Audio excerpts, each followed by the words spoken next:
সোনামুড়া মহকুমা শাসকের অফিসে জরুরি নথিপত্র করতে গেলে হয়রানির শিকার হতে হয় বলে দীর্ঘদিনের অভিযোগ এলাকার নাগরিকদের। 2017 সাল থেকে 2024 সাল পর্যন্ত প্রায় 10 বছর পিআরটিসির আবেদনপত্র দপ্তরে জমা পড়ছে বলে সূত্রের খবর। কোনো এক অজ্ঞাত কারণে মহকুমা শাসকের অফিসে বারবার আবেদনপত্র জমা করলেও কর্তৃপক্ষ কোনো ধরনের পদক্ষেপ গ্রহণ করছে না বলে অভিযোগ আবেদনকারীদের। আমি আজকে প্রায় 2 মাসের মতন হয়ে গেছে পিআরটিসির কাগজটা এনে জমা দিছি। জমা দেওয়া কইছে যে একদিন আইসি তো স্যার অসুস্থ ছিল, তো ওই দিন জমা দিয়ে গেছি। কইছে যে পরে করে দিব। তারপরে আমি দেখি আবার 4-5 দিন পরে আইসি, তাই স্যার আমার কাগজটা হয়েছে নি। তো সে স্যার প্রধান আমি আবার নতুন করে কাগজটা এনে দিছি, আমি করে দিব যাই এতদিন হয়েছে না।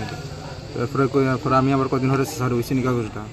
তারপরে আবার পরে আইতাম এরকম কিছু কইতেছে, মানে নানান কথা কই। তারপরে যাই কয় মাস হয়েছে তোমার আজকে? আমার প্রায় 2 মাস হয়ে গেছে।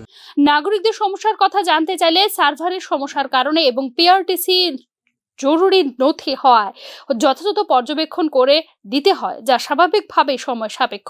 আর অন্যান্য নথিপত্র জরুরি ভিত্তিতে দ্রুত করে দেওয়ার চেষ্টা করা হয় বলে অভিমত ব্যক্ত করেন মহকুমা শাসক একে চাকমা।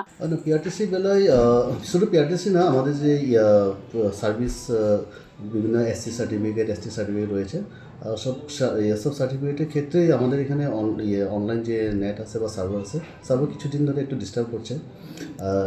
আর আমরা তরফ থেকে যথারীতি আমরা চেষ্টা করছি যাতে আমরা টাইমলি দিতে পারি।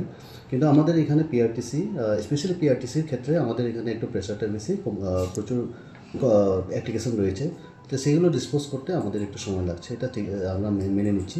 কিন্তু আমাদের সার্ভারও একটু সমস্যা রয়েছে। বাকি যে সার্টিফিকেটগুলো আছে যেমন এসসি এসটি, সেগুলোর তুলনামূলক আমরা একদম কুইক। প্রকৃত নাগরিকত্ব থাকা সত্ত্বেও জরুরি নথিপত্র পেতে দেরি হয়, কিন্তু অবৈধভাবে বাঁকা পথে অবৈধ নাগরিকদের নথিপত্র সময় মতো করে দেওয়ার অভিযোগ উঠেছে একাংশ কর্মীদের বিরুদ্ধে। Bureau report, news now.